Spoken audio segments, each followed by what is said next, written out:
Hello friends, आपल्या सर्वांची आवडती मालिका तुझ्या सोबतीने या मालिकेच्या आजच्या मंगळवार 21 जुलैच्या एपिसोडमध्ये एकानंतर एक धमाकेदार ट्विस्ट आले आहेत. फ्रेंड्स, आजचा एपिसोड खूप भारी होता. मग नेमकं घडलंय तरी काय? तर आजच्या एपिसोडमध्ये ज्या संजनाचं आजपर्यंत आपण फक्त नाव ऐकलं होतं, ज्या संजनाला फक्त भूतकाळात आपण पाहिलं होतं, ती संजना खरोखर परत आली आहे, मल्हारच्या आयुष्यात परत आली आहे. आता ही संजना सगळ्यांनाच मोठा धोका आहे.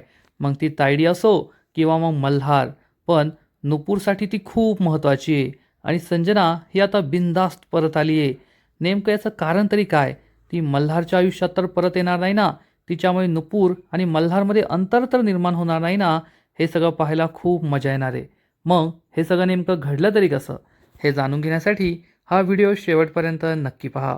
फ्रेंड्स, आजच्या एपिसोडच्या सुरुवातीलाच मल्हार हा नुपूरला म्हणतो, नुपूर, मी तुला काल रात्रीच विचारलं होतं, तू कोठे गेली होतीस तेव्हासुद्धा तू माझ्याशी खोटं बोललीस. तू मला सांगितलंस की तू फेऱ्या मारत होतीस. तेव्हा तू मला सत्य का नाही सांगितलं? का नाही सांगितलं की तू ऑफिसला गेली होतीस आणि तुला हिशेबात फेरफार आहे अशी शंका आली आहे? तर नुपूर सांगते, सर, मला असं वाटलं तुमच्यासमोर सत्य यायला हवं, पण ते पुराव्यासहित, म्हणून मी तुम्हाला काही सत्य सांगितलं नाही, म्हणून मी गप्प बसले. मल्हार म्हणतो, नुपूर, तुझा माझ्यावर विश्वास नाही आहे का? तुला असं का वाटलं की तू मला काहीतरी सांगशील आणि मी त्याच्याशी रिलेटेड पुरावे मागेल, तुझ्याकडे साक्ष मागेल? त्याची काही गरज नाही आहे. तू मला सांगितलंस, मला ते पटलं असतं, मी ते खरं मानलं असतं. तू मला घेऊन जायला हवं होतं. तू एकटी का गेलीस? याचा अर्थ तुझा माझ्यावर विश्वास नाही आहे. नुपूरकडे काहीच बोलायला राहिलेलं नसतं. नुपूरसुद्धा खूप दुःखी होते. मल्हार म्हणतो, हो, तू तरी कसं सांगशील मला? कारण तुझा माझ्यावर विश्वासच राहिलेला नाही आहे ना. आणि विश्वास तरी कसा राहणार? मी तुझा सगळ्यात मोठा विश्वासघात केला आहे आणि मी तुझा विश्वास कधीच जिंकू शकणार नाही, मला आता असंच वाटतंय. त्यामुळेच तू माझ्यापासून ही गोष्टसुद्धा लपवली, तू मला काहीच सांगितलं नाही. नुपूर ही मल्हारला म्हणते, सॉरी सर, पण मला एवढंच वाटत होतं की मी तुमच्यासमोर सगळे पुरावे ठेवावेत आणि तुम्ही मला ऑफिसमध्ये त्यासाठीच अपॉइंट केलं होतं ना, ही माझी जबाबदारी होती. मल्हार म्हणतो, नुपूर, मी त्याबद्दल बोलतच नाही आहे की ऑफिसमध्ये काय झालं, काय घोटाळा आहे, काय फेरफार आहे, त्याबद्दल माझं म्हणणं नाही आहे. मला तुला फक्त एवढं सांगायचं आहे की नुपूर, आज जेव्हा ऑफिसमध्ये तुझ्यावर बोट दाखवण्यात आलं, तेव्हा मला गप्प बसावं लागलं, कारण तुला डिफेंड करायला माझ्याकडे काहीच नव्हतं. कारण या सगळ्या गोष्टी अचानक माझ्यासमोर आल्या होत्या. जर तू मलाही बरोबर नेलं असतं तर कदाचित आज आपल्या दोघांवर बोट उठवलं गेलं असतं. आपण दोघे चुकीचं ठरलो असतो. पण आज तू चुकीची ठरली आणि मी तुला नाही वाचू शकलो, याचं मला खूप वाईट वाटतंय. नुपूर, आपण दोघे वेगळे नाही आहोत, आपण दोघे एकच आहोत. त्यामुळे यानंतर तुला काहीही करायचं असेल तर मला सांग, मला बरोबर घेऊन जा. मला आधी कल्पना असायला हवी, नाहीतर मी तुला डिफेंड नाही करू शकत आणि मला त्याचाच सगळ्यात जास्त त्रास होतोय. आज तू ऑफिसमध्ये काय केलं, कुणी तुझ्याबद्दल काय विचार केला, याहून मला काही वाटत नाही. मला फक्त माझ्या नुपूरला कुणी वाईट बोललेलं आवडत नाही आणि जेव्हा कधी तुला त्रास होईल तेव्हा मी तुझ्या पाठीशी खंबीरपणे असायला हवा, असं मला नेहमी वाटतं. आज ते मला करता आलं नाही, याचं मला वाईट वाटतंय. असं म्हणून मल्हार तेथून निघून जातो. नुपूरला सुद्धा खूप वाईट वाटतं की या तायडीने सगळा डाव तिच्यावर उलटवला आणि तायडी खरंच खूप चुकीची वागली आहे. थोड्या वेळाने रात्र होते आणि सुमती इव्हेंटच्या ऑफिसमध्ये तेथे एक फाईल रूम असतो, ज्यामध्ये तायडी एका मोठ्या बॉक्समध्ये सगळ्या फाईल्स ठेवत असते. जसं काय ती सगळ्या घोटाळ्याच्या फाईल्स लपवतीये. आणि तेवढ्यात नुपूर या रूममध्ये येते. तायडीला काही जास्त आश्चर्य वाटत नाही. नुपूर रागारागाने तायडीजवळ येते आणि तायडी हसू लागते आणि म्हणते, मला माहीत होतं तू येथे येणार आहेस. तर नुपूर उत्तर देते, मला सुद्धा माहीत होतं तुम्ही येथेच असणार, काहीतरी लपवायला, काहीतरी मिटवायला, म्हणजे तुम्ही केलेले काळे कारनामे कोणासमोर येऊ नये यासाठी. तायडीला खूप राग येतो. तायडी तिला डोळे दाखवते आणि पुढच्या क्षणाला हसू लागते आणि म्हणते, हो, एकदम बरोबर ओळखलं. मी तुला स्पष्ट शब्दात सांगते, मी येथे काहीतरी लपवायला, काहीतरी मिटवायलाच आली आहे. कारण मी जे काही करते ना, त्याबद्दलचे कोणतेही पुरावे मागे ठेवत नाही. हे नेहमी लक्षात ठेव. माझं काम हे एकदम परफेक्ट असतं. त्यामुळे तू कितीही शोधण्याचा प्रयत्न केला तरी तुला पुरावे सापडणार नाहीये, असं म्हणून तायडी नुपूरला एक फाईल दाखवते आणि ही फाईल या बॉक्समध्ये ठेवते. नुपूरला वाटतं की नक्कीच हे पुरावे आहेत आणि नुपूर ही फाईल घेण्याचा प्रयत्न करते, तर तायडी तिला थांबवते आणि तिला डोळे दाखवून म्हणते, नाही, असं बिलकुल करायचं नाही. आणि नुपूर तिचा हात मागे घेते. तायडी हा बॉक्स पॅक करत असते. नुपूर चिडून म्हणते, मला माहिती आहे तुम्ही येथे नक्कीच काहीतरी लपवायला आलाय, पण आज ना उद्या तुमचं सत्य नक्कीच समोर येणार आहे. तायडी आधी तर हसते. नुपूर तिला डोळे दाखवते आणि मग तायडी हातात जो चिकट टेप असतो तो असा अचानक मोठा करते. त्याचा मोठा आवाज येतो. तायडी तिला ठणकावून सांगते, हो, मी येथे सगळं लपवायलाच आली आहे आणि तुझ्यात हिंमत असेल ना तर पुरावे शोधून दाखव, जे तुला कधीच जमणार नाहीये. आज मी कसं सगळ्यांसमोर तुला उघडं पाडलं, आज सगळा डाव कसा तुझ्यावर सुलटवला तुला दिसलं नाही का? ठीक आहे, आज आहे ना मी कन्फेस करते. सगळ्यात मोठं सत्य तुला सांगते की आज हे सगळं नेमकं कसं घडलं. आणि मग तायडी नुपूरला झालेला सगळा प्रकार सांगते की आज तिने नुपूरचाच डाव तिच्यावर कसा उलटवला. तायडी तिला सांगते की काल रात्री जेव्हा नुपूर ही किचनमध्ये आली आणि तिने ते ड्रॉवर उघडलं, त्या ड्रॉवरमध्ये तिला परचेस फाईल, बिल बुक हे सगळं काही भेटलं. मग नुपूर ते चेक करत होती तेव्हा तायडीसुद्धा तेथेच ऑफिसमध्ये होती आणि बाहेरून नुपूरला पाहत होती की नुपूरने हे ड्रॉवर उघडलंय, नुपूर सगळ्या एंट्रीज चेक करत आहे. हे पाहून तायडी रिलॅक्स होती, कारण तायडीला माहीत होतं नुपूर या फाईल्स लगेच मल्हारला नेऊन दाखवणार नाहीये, तर नुपूर उद्या सकाळची वाट पाहिल सगळ्यांसमोर मला एक्सपोज करण्यासाठी. नुपूरने जेव्हा या सगळ्या फाईल्स स्टडी केल्या, सगळा घोटाळा तिला कळला आणि तिने पुन्हा एकदा या सगळ्या फाईल्स ड्रॉवरमध्ये ठेवून ड्रॉवर बंद केलं, तेव्हासुद्धा तायडी तिच्याकडेच पाहत होती. आणि मग तायडी पुढे नुपूरला सांगते, आणि मग माझा डाव सुरू झाला. तायडी ही किचनमध्ये असते आणि म्हणते, नुपूर, मला माहीतच होतं तू असं करणार आहे, कारण तू अतिशहाणी आहेस आणि अतिशहाणी माणसं ही नक्कीच काहीतरी मोठी चूक करतात. आता तुझ्याकडे या ड्रॉवरची चावी होती, तुझ्यासमोर सगळ्या फाईल्स होत्या, आत्ताच्या आत्ता तू मल्हारला हे सगळं नेऊन दाखवू शकत होतीस, पण तू हे सगळे पुरावे येथेच ठेवले, कारण तुला उद्या सगळ्यांसमोर माझा भांडाफोड करायचा आहे, माझा खरा चेहरा सगळ्यांसमोर आणायचा आहे. पण मी असं होऊ देणार नाही आहे. मी तुझाच डाव तुझ्यावर उलटवणार आणि या ओरिजिनल बिल्सच्या ऐवजी मी सेम टू सेम दिसणारे डुप्लिकेट बिल्स ठेवणार. तायडीचा प्लॅन तयार असतो आणि मग तायडीकडे जी चावी असते त्या चावीने ती हे ड्रॉवर उघडते. या ड्रॉवरमध्ये हे परचेस फाईल, बिल्स वगैरे असतात. तायडी ते सगळं चेक करते आणि म्हणते, नुपूर, तुला काय वाटलं या कंपनीत मी जे काही घोटाळे करतेय ते घोटाळे तू सगळ्यांसमोर उघड करशील आणि मी गप्प बसून पाहत राहील? नाही नुपूर, नाही, हे एवढं सोपं नाही आहे. आता या ओरिजिनल बिल बुक्सच्या जागी येणार डुप्लिकेट बिल बुक्स, जे अगदी सेम टू सेम दिसतील, पण त्यातील आकडे वेगळे असतील, जे आपल्या सॉफ्टवेअरशी मॅच होतील. असं म्हणून तायडी तेथे डुप्लिकेट बिल्स, डुप्लिकेट फाईल्स ठेवून देते आणि ओरिजिनल फाईल्स तेथून गायब करून टाकते. तायडी म्हणते, नुपूर, तू खूप खुश असेल की उद्या सगळ्यांसमोर मला एक्सपोज करणार, पण उद्या मी नाही तर तू सगळ्यांसमोर एक्सपोज होणार. तुला कुठे तोंड दाखवायला मी जागा ठेवणार नाही, एवढं लक्षात ठेव. असा या तायडीने प्लॅन बनवलेला असतो. तायडी नुपूरला हे सगळं सांगते. नुपूर तिच्याकडे रागारागाने पाहते. तायडी म्हणते, कसं आहे ना नुपूर, मी तुझ्यापेक्षा 1, 2, नाही नाही, मी तुझ्यापेक्षा 10 पावलं पुढे आहे, त्यामुळे माझी बराबरी करायला जाऊ नको. तर नुपूर चिडून म्हणते, सागरिका मॅम, तुम्ही माझ्यापेक्षा 10 काय, 100, 1000 पावलं जरी पुढे असला ना तरी तुम्ही खोट्या आहात आणि एक दिवस खोट्याचं खोटं सगळ्यांसमोर येतच. सत्य कधीच लपून राहत नाही, हे लक्षात ठेवा. तर तायडी नुपूरला उत्तर देते, तुला काय म्हणायचं ते म्हण. सत्य, ट्रूथ, सच. पण हे तुझं सत्य प्रूव्ह करण्यासाठी, सिद्ध करण्यासाठी सुद्धा ना पुरावा लागतो, पुरावा. आणि जोपर्यंत पुरावा नसतो तोपर्यंत सत्य सिद्ध करता येत नाही. तर नुपूर तायडीला तोडीस तोड उत्तर देते. खोटं सिद्ध करायला पुरावा लागतो, खरं सिद्ध करायला कधीच पुरावा लागत नाही. आणि खरं एक ना एक दिवस समोर येतच. त्यामुळे तुमच्या पापांचा घडा ज्या दिवशी भरेल त्या दिवशी मला काही करावे लागणार नाही, सगळं आपोआपच सगळ्यांसमोर येईल, एवढं लक्षात ठेवा. तुम्ही कायम वाचू नाही शकणार. पण तायडीला फुल कॉन्फिडन्स असतो. तायडी नुपूरला उत्तर देते, तू काही शोधू शकणार नाही, माझ्या विरुद्ध काही करू शकणार नाही, हे लक्षात ठेवायचं.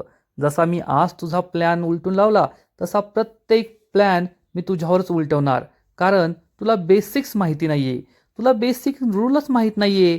जेव्हा एखादा गुन्हा घडला, तो गुन्हा सिद्ध झाला तरच तो गुन्हा, आणि तो पकडला गेला तरच तो गुन्हेगार. नाहीतर गुन्हाही हवेत विरून जातो आणि गुन्हेगारसुद्धा कोणाच्या तावडीत सापडत नाही, एवढं लक्षात ठेवायचं. तर नुपूर उत्तर देते, चूक आणि गुन्हा यामध्ये खूप मोठा फरक आहे. मी चूक केली आहे आणि तुम्ही गुन्हा केला आहे, एवढं लक्षात ठेवा. तायडी खुदू हसू लागते आणि म्हणते, नुपूर तू ये ना खूपच आशावादी आहे, पण माझ्या विरुद्ध लढताना या सोप्या सोप्या चुका करू नको. कारण मी तुला नेहमी असं खिंडीत गाठणार आणि तेथेच तुझा फडशा पाडणार, एवढं लक्षात ठेवायचं. तायडी फुल कॉन्फिडन्समध्ये असते. नुपूरसुद्धा तिला तोडीस तोड उत्तर देत असते की एक ना एक दिवस मी तुमचं सत्य सगळ्यांसमोर आणूनच राहील. तायडी म्हणते, ऑल द बेस्ट, प्रयत्न करून पहा. आणि तायडी या बॉक्सवर काहीतरी लिहिते. हा बॉक्स पॅक करते आणि वरती ती रॅकमध्ये ठेवून देते आणि नुपूरला डोळे दाखवत दाखवत हसत हसत तेथून निघून जाते. नुपूरला खूप राग येतो. या सागरिका मॅमला तर धडा शिकवावाच लागेल. त्यांच्या पापांचा घडा भरलाय. आज ना उद्या तर मी त्यांचं सत्य सगळ्यांसमोर आणूनच राहील, असा विचार, असा ठाम निर्धार नुपूर करते. आणि इकडे मल्हार घरात असतो. त्याच्या आईबाबांच्या फोटोकडे पाहत असतो आणि आज जे काही घडलं हा विचारसुद्धा त्याच्या मनात असतो. नुपूरला आपल्या आईवडिलांची खूप आठवण येत असते. आपल्या आईवडिलांबद्दल तो विचार करत असतो आणि त्याच वेळेस तेथे तायडी येते. तायडी पाहते की मल्हार खूप शांत आहे आणि आपल्या आईबाबांच्या फोटोकडे पाहतोय. आणि मग तायडी मल्हारजवळ येते, मल्हारच्या खांद्यावर हात ठेवते. मल्हार हा मागे वळून पाहतो. तर तायडी म्हणते, काय झालं मल्हार, एवढा कसला विचार करतोय? तर मल्हार हा तायडीचा विषय काढतो आणि म्हणतो, तायडे, आज सकाळी नुपूरने जे काही केलं. तर तायडी म्हणते, अरे मला बिलकुल वाईट वाटलेलं नाही आहे, खरंच सांगते तुला. तिने माझ्यावर इनडिरेक्टली आरोप लावले, पण मला नाही वाईट वाटलं. कारण तिने माझ्यावर नाही आरोप लावले, तिने आपल्या कंपनीसाठी प्रयत्न केला. तिने आपल्या कंपनीचा विचार केला की कंपनीत काहीतरी गडबड होतीये असं तिला वाटलं, म्हणून तिने माझ्यावर आरोप केले. आणि जे काही केलं ते चांगलंच केलं ना. आपल्याला असे एम्प्लॉई, असे, ती तर मालकीनच आहे, असे लोक आपल्या कंपनीत हवे आहेत, जे अशा प्रकारे कंपनीची काळजी घेतील. त्यांना थोडीही शंका आली तरी लगेच ती शंका बोलून दाखवतील. यात काहीच चुकीचं नाही आहे. तर मल्हार म्हणतो, पण तायडे, तिने हे सगळं नव्हतं करायला पाहिजे. तायडी म्हणते, मल्हार तुला खरंच एक सांगू का, नुपूरची ना मला खूप काळजी वाटते. एकतर आत्ताच ती या कंपनीत जॉईन झाली आहे. आता ती मालकीनसुद्धा आहे आणि तिच्यावर तिच्या क्लाउड किचनचा, तिच्या डबे सर्व्हिसचा सुद्धा किती भार आहे. आणि त्यात ती जर आपल्या कंपनीत काम करेल, ऑफिसमध्ये काम करेल, तर या सगळ्या गोष्टींकडे तिचं लक्ष जाणारच. आणि उगाचच काही सत्य शोधून काढण्याच्या नादात तिचं तिच्या बिझनेसकडे दुर्लक्ष होईल. मग तिचा जो मुख्य उद्देश होता बिझनेस सुरू करण्याचा, तो कधीच पूर्ण होणार नाही. मल्हारला सुद्धा हे पटतं. मल्हार म्हणतो, तायडे, मग त्यावर एकच उपाय आहे, आपण नुपूरला बाहेर कुठेतरी किचनचा सेटअप तयार करून द्यायचा. तर तायडी म्हणते, नाही नाही नाही नाही, असं तर बिलकुल नाही करायचं. कारण आपण जर असं केलं तर सगळ्यांना असं वाटेल की आपण नुपूरला तिच्या चुकीची शिक्षा दिली आणि तिला ऑफिसमधून बाहेर काढलं. मग तिची काही किंमतच राहणार नाही. मालकीन म्हणून तिची सुद्धा किंमत असायला हवी ना. मल्हारला हे पटतं. मल्हार विचारतो, मग नेमकं काय करायचं? तर तायडी त्याला समजावून सांगते, आपण नुपूरवर लक्ष ठेवायचं.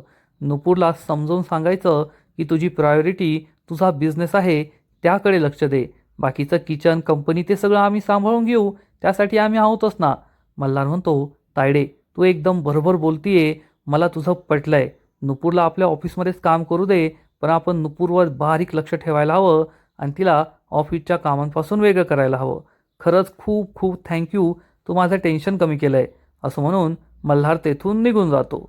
तायडी खूप खुश होते आणि मल्हारच्या आईवडिलांच्या फोटोकडे पाहून म्हणते, काय पाहताय, कसला विचार करताय, टेन्शन नका घेऊ, तुमच्या मुलाची सगळी व्यवस्था मी करते, असं म्हणून तायडी चक्क या फोटोंशीच बोलत असते. आणि थोड्या वेळानंतर मल्हार आणि नुपूर हे त्यांच्या रूममध्ये झोपलेले असतात. पण दोघांनाही झोप लागत नाही. मल्हारला आज ऑफिसमध्ये काय घडलं ते सगळं आठवतं. आपण नुपूरला काय बोललो हे त्याला आठवतं आणि मल्हार ही कूस ती कूस असं बदलत असतो. तेवढ्यात तो नुपूरच्या बाजूने पाहतो तर नुपूरचे डोळेसुद्धा उघडेच असतात. त्यामुळे मल्हारला आश्चर्य वाटतं की नुपूरही अजून झोपलेली नाहीये आणि मल्हार हा नुपूरला विचारतो, नुपूर काय झालं? झोप येत नाहीये का? नुपूर सांगते, नाही सर. तुम्हाला पण येत नाहीये का? मल्हार म्हणतो, आजचा दिवस खूप हेक्टिक होता आणि इमोशनली जड होता, त्यामुळे झोपच लागत नाहीये. नुपूर मल्हारवर चिडून म्हणते, सर तुमच्या डोळ्यातसुद्धा माझ्याबद्दल अविश्वास दिसतोय. मी खोटं बोलले, मी फसवणूक केली असं तुमच्या डोळ्यात आहे का? मल्हार म्हणतो, नाही नाही, तुला असं कोण म्हटलं? माझ्या डोळ्यात फक्त तुझ्याबद्दल प्रेम आहे आणि मला तुला माझ्या डोळ्यात साठवून घ्यायचंय म्हणून मी तुझ्याकडे पाहतोय.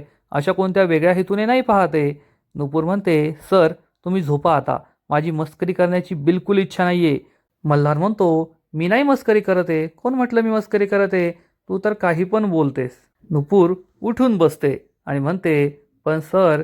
मल्हार म्हणतो, काय? नुपूर म्हणते, आज जे घडलं ना ते खरंच खूप वाईट घडलं. सगळ्यांसमोर माझी किरकिरी झाली. सगळ्यांच्या डोळ्यात माझ्याबद्दल अविश्वासच दिसत होता. तर मल्हार सांगतो, नाही असं काही नाहीये. नुपूर फक्त तू तुझे 2-3 गुण सोडले त्यामुळे हे सगळं झालंय. यानंतर काय कर, फक्त मला बरोबर घेऊन जात जा म्हणजे काही टेन्शन नाहीये. आणि मल्हार नुपूरकडे पाहतच राहतो. नुपूर म्हणते, ठीक आहे सर. यानंतर मी तुम्हाला माझ्याबरोबर घेऊन जाईल. फक्त माझ्याकडे असं पाहू नका. मल्हार म्हणतो, असं म्हणजे? मी तुझ्या सुंदर डोळ्यांमध्ये पाहतोय आणि आता तुझ्या सुंदर डोळ्यांमध्ये नाही पाहायचं मग मला झोप कशी येणार आहे? तर नुपूर म्हणते, सर मी चेष्टेच्या मूडमध्ये नाही आहे. मल्हार विचारतो, पण मी चेष्टाच करत नाही आहे ना, मी खरंच बोलतोय. नुपूर चिडते आणि मल्हारवर एक उशी फेकून मारते. मल्हार ही उशी पकडतो आणि म्हणतो, मिसेस मिसाईल खानविलकर, तुम्ही सरळ माझ्यावर हल्ला करताय. तर नुपूर म्हणते, आता फक्त एकच उशी फेकली आहे, दुसरी उशीसुद्धा फेकून मारेल. तर मल्हार विचारतो, मिसेस मिसाईल खानविलकर, तुमचा हा वॉर मोड नेहमी सुरू असतो का? नेहमी माझ्यावर मिसाईल सोडत असतात, बॉम्ब टाकत असतात आणि मला स्वतःला वाचावं लागतं. नुपूर म्हणते, सर तुम्ही आता अति करताय बरं. मल्हार म्हणतो, अति नाही करत आहे, खरंच बोलत आहे. बाहेर कोणाला सांगितलं ना ही नुपूर एवढी व्हायलंट होते तर कोणाला पटणार सुद्धा नाही. नुपूर हसू लागते. मल्हार म्हणतो, पण हे सौभाग्य फक्त मलाच भेटलेलं आहे की नुपूर ही फक्त माझ्यावरच वॉर करते, माझ्यावरच मिसाईल पाडते, दुसऱ्या कोणावर नाही. नुपूर म्हणते, अजून एक मिसाईल हवी आहे का? मल्हार म्हणतो, नाही नाही, मी सरेंडर केलंय आणि हा पहा पांढरा रुमाल, याचा अर्थ युद्ध संपलंय अशी घोषणा मी केली आहे. नुपूर खुदू खुदू हसू लागते. मल्हारसुद्धा खुश होतो. नुपूर म्हणते, सर झोपा आता, खूप झोप आली आहे. मल्हार म्हणतो, हो ना, मी तिकडे येऊ का? नुपूर म्हणते, गुपचूप झोपा तिकडे. मल्हार हा नुपूरकडे तिची मिसाईल परत देऊन टाकतो आणि म्हणतो, घ्या तुमची मिसाईल. नुपूर आपली मिसाईल घेते. दोघे एकमेकांना हसून गुड नाईट म्हणतात आणि झोपी जातात. पण दोघांना अजूनही झोप आलेली नसते. मल्हार आणि नुपूर एकमेकांकडेच पाहत राहतात. मल्हार परत परत पाहतो. नुपूर स्माईल करते आणि आपले डोळे बंद करून घेते. या दोघांचा आजचा दिवस वाईट होता, पण दिवसाचा शेवट गोड झालाय, त्यामुळे दोघेही खुश असतात. आणि आजचा एपिसोड येथेच संपतो. फ्रेंड्स, तुझ्या सोबतीने या मालिकेचा आजचा एपिसोड खरंच खूप भारी होता, इंटरेस्टिंग होता. परंतु आता पुढे काय होईल हे पाहायला मजा येणार आहे. कारण मल्हार आणि नुपूर हे दोघे आता एकमेकांच्या बरोबर झाले आहेत. हळूहळू त्यांच्यातील प्रेम वाढतंय, पण त्यांच्या प्रेमाला नजर लावायला कुणीतरी येणार आहे. मग कुणीतरी येणार ग, ही कुणीतरी कोण आहे? फ्रेंड्स, या मालिकेच्या पुढील एपिसोडमध्ये आजपर्यंतचा सगळ्यात मोठा ट्विस्ट येणार आहे. ज्या संजनाचं आपण फक्त नाव ऐकलं होतं, मल्हार आणि तायडीच्या आठवणींमध्ये तिला पाहिलं होतं, ती संजना आता खरोखर या मालिकेत परत येणार आहे. आणि नुपूर जेव्हा चाळीमध्ये, त्या गुलमोहर चाळीमध्ये संजनाला शोधायला गेली होती, तेव्हा एका बाईने तिला नंबर दिला होता आणि नुपूरला सांगितलं होतं की संजना आल्यावर मी तुला कॉल करेल. ती बाई नुपूरला कॉल करून सांगेल, संजना आली आहे चाळीमध्ये. आणि नुपूर जोरात ओरडणार, काय संजना आली आहे? आणि हे मल्हार ऐकेल. मल्हारला सुद्धा जबर धक्का बसणार. आणि थोड्या वेळ आधीच नुपूरने मल्हारसाठी केक बनवून आणला असेल, कारण मल्हारचा वाढदिवस आहे. आणि नुपूरने त्याला सांगितलं होतं, सर एक विश मागा, बड्डेला मागितलेली विश ही पूर्ण होते. आणि मल्हारने विश मागण्याआधीच त्याला खरोखरचं विष देणारी ती संजना परत आली आहे आणि ही संजना खरंच परत आलेली असेल, मस्तपैकी ती चाळीमध्ये उतरणार. आणि आता जर ही संजना परत आली आहे याचा अर्थ ती नुपूर आणि मल्हारच्या आयुष्यामध्ये मोठं वादळ घेऊन येणार यात शंका नाही. कदाचित ती पुन्हा एकदा मल्हारला आपल्या प्रेमाच्या जाळ्यात ओढू शकते, ज्यामुळे मल्हार हा नुपूरपासून दूर जाऊ शकतो. मग मल्हार कोणत्या प्रेमाची निवड करणार, आपल्या पहिल्या प्रेमाची की मग नुपूरची? आता नुपूर आणि मल्हारच्या प्रेम कहाणीचं काय होणार, त्यांच्या नात्याचं काय होणार, हे सगळं पाहायला मजा येणार आहे. तर फ्रेंड्स, तुम्हाला सुद्धा तुझ्या सोबतीने ही मालिका आवडते का? आजचा एपिसोड आवडला का? नक्कीच कमेंट करून सांगा. आणि या मालिकेचे असेच नवीन नवीन एपिसोड, नवीन नवीन अपडेट सर्वात आधी पाहण्यासाठी व्हिडिओला लाईक करा, शेअर करा, चॅनलला सबस्क्राईब करून बेल आयकॉनवर क्लिक करा. म्हणजे या मालिकेचे नवीन नवीन एपिसोड तुम्हाला सर्वात आधी पाहायला मिळतील. खूप खूप खूप धन्यवाद.